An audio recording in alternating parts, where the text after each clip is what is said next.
मुनिराज के चरणों में। महाराज श्री जी, मैंने अभी तक ये सांसारिक व्यवस्था देखी। एक पिता के 4 बेटे बड़े होते हैं, चारों बड़े होने के बाद अपने परिवार का निर्माण करते हैं, अपना घर भी अलग बसा लेते हैं। ये सब कुछ अभी तक इस लौकिक संसार में मैंने देखा। और पहले मैं देखा करता था जब आचार्य भगवान गुरुदेव श्री विद्यासागर जी महामुनिराज हम सबके समक्ष थे, हर दीक्षार्थी का एक ही भाव होता था कि हम आचार्य श्री जी के हस्तकमलों से दीक्षा को प्राप्त करें। लेकिन दौर बदला, समय बदला और वर्तमान परिवेश में हम जो परिवर्तन देख रहे हैं उसे देख करके ऐसा लगता है कि आने वाले समय में नमोकार मंत्र की 5 पंक्तियों में 3 ही बच पाएंगी, क्योंकि तीसरी पंक्ति से 5वीं पंक्ति का निर्माण होता आया है। नमो आयरी आडम हम सारे लोगों ने सुना है, आचार्यों को नमन किया है जिन्होंने साधुओं को दीक्षा दी, तो 5वीं पंक्ति का निर्माण हुआ। लेकिन वर्तमान संदर्भों में ऐसा हो रहा है कि सीधे सीधे दीक्षाएं अब मुनि ही दीक्षार्थियों को देने लगे हैं, या यूं कहूं कि दीक्षार्थियों को दीक्षा का इतना अधिक वो जल्दबाजी है कि वो सीधे सीधे मुनि चरणों में पहुंचने लगे हैं। हम श्रावकों को बोलने का कोई अधिकार नहीं है। हम श्रावक किसी की दीक्षा में कभी कोई अंतराय डालना भी नहीं चाहते, क्योंकि कभी हमारी दीक्षा हुई तो ऐसे ही अंतराय आने लगेंगे। लेकिन एक प्रश्न तो मानस में उभर करके सामने आता है कि आज दिल्ली में एलग दीक्षाएं होने वाली हैं। दीक्षा की अनुमोदना तो हम सारे लोग करते हैं, लेकिन एक मुनि द्वारा, पूज्य मुनिवर द्वारा ब्रह्मचारियों को दीक्षा दी जा रही है। ये किन संदर्भों में हो रहा है? अगर सही है तो हम सबको स्वीकार है, लेकिन महाराज श्री एक बात आपसे कहना चाहूंगा। अगर आज इस बात को आप सही स्वीकार करते हैं तो मंच पर विराजित क्षुल्लक गणों की ओर मेरी दृष्टि जाती है, जो आत्मस्थ हैं, साधना रत हैं। इनका एक एक दिन भी बहुमूल्य है। अगर मुनि दीक्षा दे सकते हैं तो इन क्षुल्लक महाराजों को दीक्षा आप क्यों नहीं देते कि इनकी पद की उन्नति हो, और वो अगर उस पद की उन्नति में वे साधना करें तो अपने कर्मों की निर्जरा अधिक करेंगे। इन ब्रह्मचारी गणों की ओर मैं देखता हूं, आदर्श ब्रह्मचारी दिखाई देते हैं। अगर ये ब्रह्मचारी बनकर के तब साधना कर रहे हैं, अगर मुनि दीक्षा दे सकते तो आप इनको दीक्षा क्यों नहीं दे देते कि ये भी एलक क्षुल्लक मुनि बनकर के साधना करें और ये भी असातिशय पुण्य संचित करें और कर्मों की निर्जरा करें। ऐसा कुछ अगर आपके मन में हम सबके निवेदन से भाव अगर है तो ऐसा कुछ भी करे तो संस्कार धानी जबलपुर में ही करें। ओ देखो भाई, बातें तो आपने बहुत सारी कह दी और आप लोग तो कहते ही रहते हो, कहना आप लोगों का काम है। पर सबसे पहली बात तो मैं आप सबसे ये कहता हूं कि सवाल वही उठाओ तुम जिसके लायक हो, और वही उठाओ जहां उठाना चाहिए। जहां तक दीक्षा का अधिकारी कौन है, तो पूरी परंपरा को देख लो। जो वैराग्य से प्रेरित होकर के आया है, सैकड़ों मुनियों ने मुनियों को दीक्षा दी है। पुराण भरे पड़े हैं, आगम भरे पड़े। पुराणों में तो इन मुनि से उनने दीक्षा ली, इन मुनि से उनने दीक्षा ली, जब वैराग हुआ खत्म कहानी, भरे पड़े। आचार्य पुष्पदंत ने अपने भांजे जिनपालित को जब मुनि दीक्षा दी थी तब वो मुनि थे। अदूर मत जाओ, गुरुनाम गुरु ज्ञान सागर जी महाराज ने जब गुरुदेव को दीक्षा दी तो वो मुनि थे, आचार्य नहीं। सवाल उठाने वालों को इतिहास भी पलट कर देखना चाहिए। और एक विशेष बात, जिस समय ज्ञान सागर जी महाराज ने आचार्य विद्यासागर को दीक्षा दी, उस समय ज्ञान सागर जी महाराज के गुरु शिव सागर जी विद्यमान थे। उनके जीवन काल में दीक्षा दे। तो कहीं सवाल उठाओगे तो ये सवाल तो वहां भी पहुंचेगा। इसलिए किसको दीक्षा देना नहीं देना, ये सवाल तुम्हारा नहीं है। समझ गए? आज जैसा आपने बताया, मेरी जानकारी में भी आया है, प्रणम सागर जी महाराज के करकमलों से दिल्ली में कितनी 4-5 5 अलग दीक्षाएं संपन्न हो रही। अच्छी बात है, इसमें सोचने की क्या बात है, इससे संघ का विस्तार ही हो रहा है। मैं तो ये मानता हूं कि उन्होंने जो भी किया होगा वही किया है जो उनको गुरुदेव ने कहा है। समझ गए?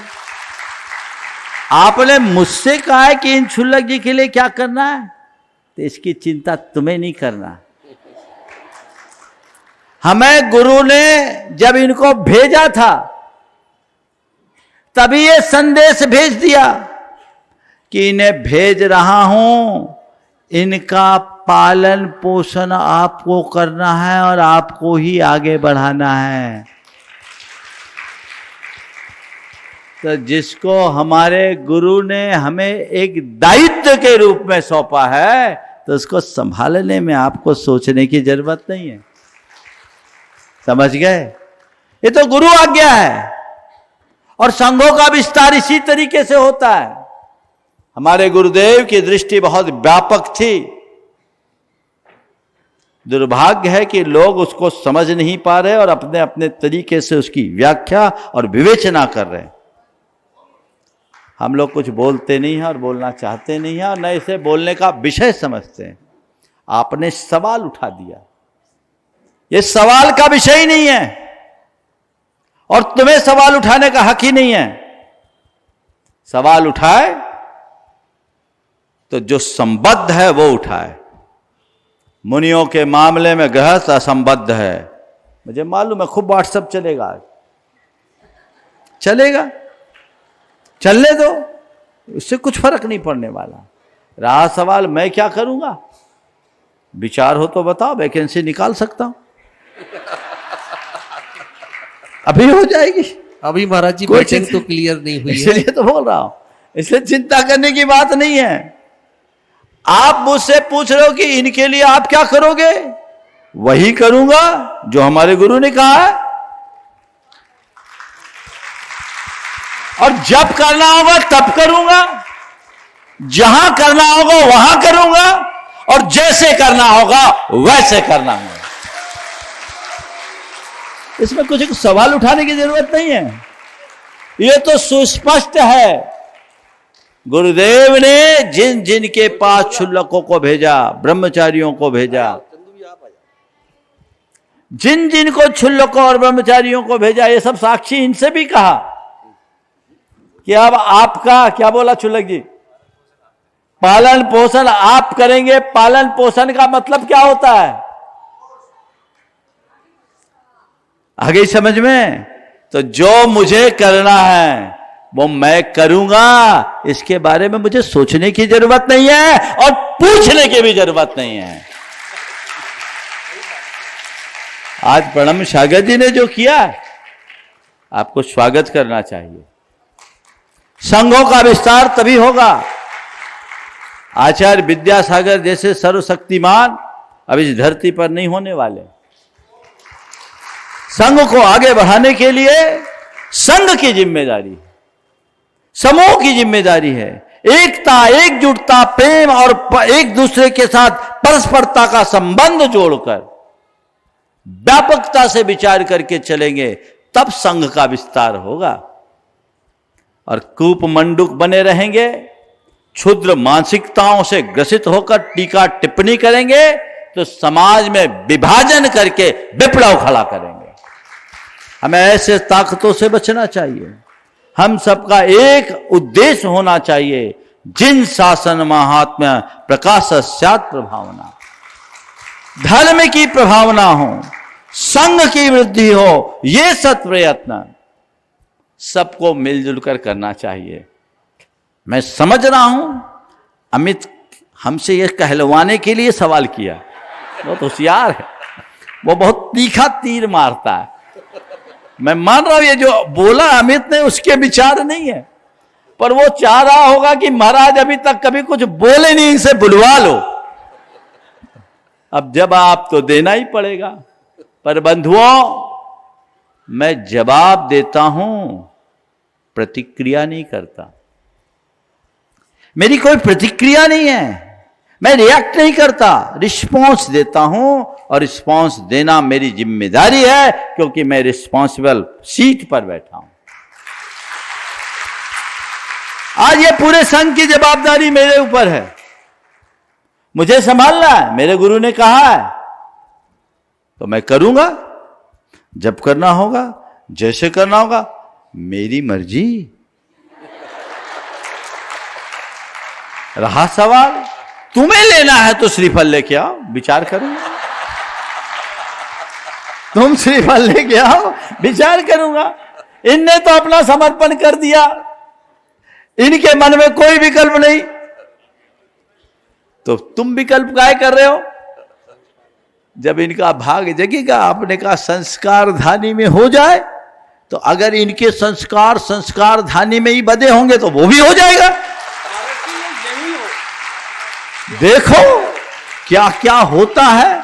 अभी तो वो सब हुआ है जो तुमने नहीं सोचा, हमने नहीं सोचा, और कहीं ये सब कुछ भी होना होगा तो वो भी हो जाएगा। ऐसे कौन सी बात?